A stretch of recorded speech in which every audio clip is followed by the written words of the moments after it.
What does it mean to be human? It means that we have a beginning and we have an end. You know, a lot of people, especially those that are in futurism and in eschatology, believe that there's going to be a generation of people that actually get a glorified body on this earth, that somehow they're going to go through a transition or transference of the body, and that they're going to get a glorified body, a physical glorified body, and they're going to live forever and ever on the planet earth and somehow rule and reign with Jesus in the universe.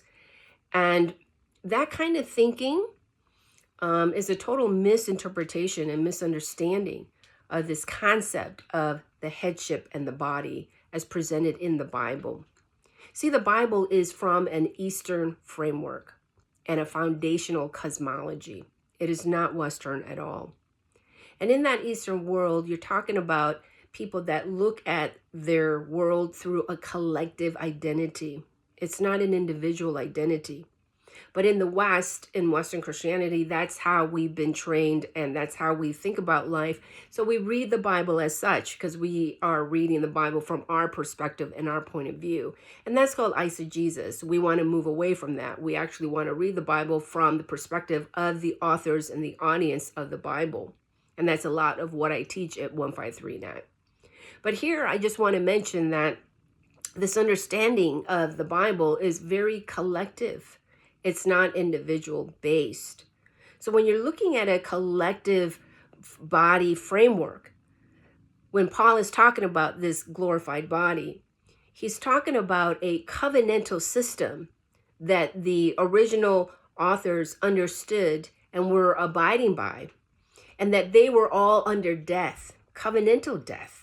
Why were they under covenantal death? Because they went apostate, because they didn't meet the requirements of that covenant, which was very conditional, by the way. It was not unconditional. And because they had broken that, they were now in a death position of the covenantal system. And so for that group of people, which is the body, they had to die in Christ because he died on the cross, and then to resurrect, right? Covenantally speaking. Jesus did it physically to show how powerful that covenant was and the reality of it and the ramifications of it. And so then Paul is talking about we're going to have a glorified body of this collective covenantal system for that first century believing Jewish community. This was that glorified body.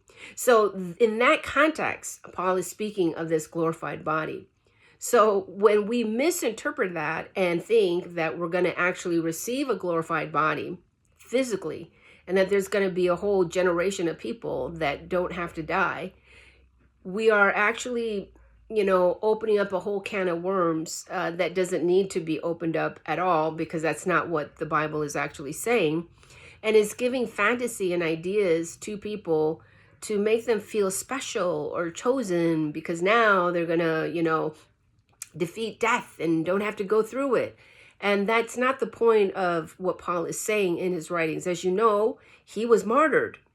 So was all of the apostles, except for John possibly, right? And so you have this whole generation. Why do you think they were martyred? Why do you think? Because the whole system had been fulfilled.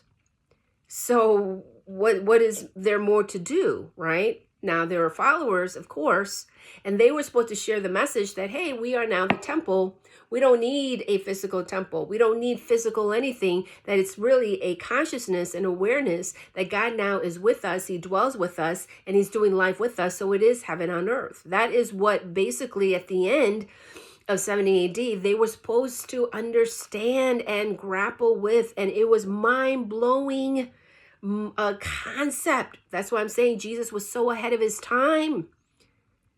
And so this understanding of being fully human is not so that you can defeat this physical death.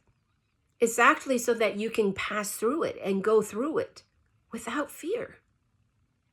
Because we are all born and we will physically die. But in a millisecond, you're not going to die because your spirit, your consciousness, is just going to go from here to there. There's no death in your consciousness. In your physical body, yes, because that is what it means to be human. You are spirit, soul, and body.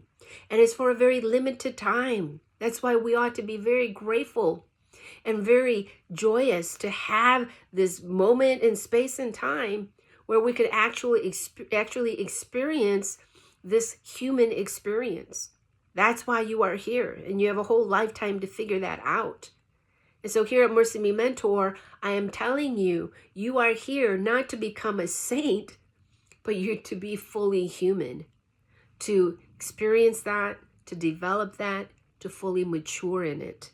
Because when you do that, then you have actually fulfilled the calling that God has upon your life, which is to be fully human, walking with God on earth, which is heaven on earth, and now realizing the fullness that we can actually experience in that birth and death continuum.